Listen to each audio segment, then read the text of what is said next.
ഭാരതം ലോകത്തിന് നൽകിയ അമൂല്യ സംഭാവനയാണ് യോഗ. യോഗയുടെ പ്രചാരണത്തിനായി ലോകം ജൂൺ 21 അന്താരാഷ്ട്ര യോഗാ ദിനമായി ആചരിക്കുന്നു. ഒരു ഭൂമിക്ക് ഒരു ആരോഗ്യത്തിന് യോഗ എന്ന പ്രമേയവുമായാണ് ഇത്തവണ അന്താരാഷ്ട്ര യോഗാ ദിനം ആചരിക്കുന്നത്. നമ്മുടെ ആരോഗ്യം മാത്രമല്ല, ഭൂമിയുടെ ആരോഗ്യത്തിനും പ്രാധാന്യം നൽകുന്നുവെന്നതാണ് ഈ വർഷത്തെ ദിനാചരണ പ്രമേയത്തിൻ്റെ സവിശേഷത.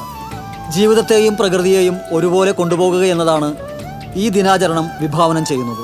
ശരീരത്തിൻ്റെയും മനസ്സിൻ്റെയും ആരോഗ്യം നിലനിർത്താനായിട്ട് യോഗ പരിശീലിക്കുന്നു. മനസ്സിൻ്റെ ആരോഗ്യമാണ് ശരീരത്തിൻ്റെയും ആരോഗ്യം.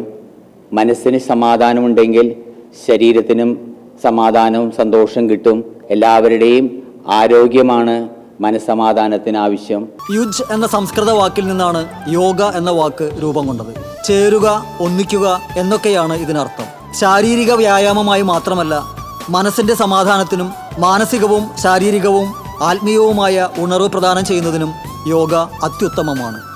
2014 ഡിസംബർ 11 ഐക്യരാഷ്ട്രസഭയാണ് ജൂൺ 21 അന്താരാഷ്ട്ര യോഗാ ദിനമായി പ്രഖ്യാപിച്ചത്. 2015 ജൂൺ 21 പ്രഥമ അന്താരാഷ്ട്ര യോഗാ ദിനം. 11ാം അന്താരാഷ്ട്ര യോഗ ദിനാചരണത്തിൻ്റെ ഭാഗമായി ഇന്ത്യയിലുടനീളം യോഗാ സംഗമങ്ങൾ സംഘടിപ്പിച്ചിരിക്കുകയാണ്. 25,000-ലേറെ സംഘടനകളുടെ പിന്തുണയോടെ എല്ലാവരെയും ഉൾക്കൊള്ളുന്ന ദിനാചരണമാണ് ഇത്തവണ രാജ്യത്ത് നടക്കുന്നത്. ജില്ലയിലും വിപുലമായ യോഗാ സംഗമ പരിപാടികളാണ് ദിനാചരണത്തിൻ്റെ ഭാഗമായി നടക്കുന്നത്. TCV തൃശ്ശൂർ.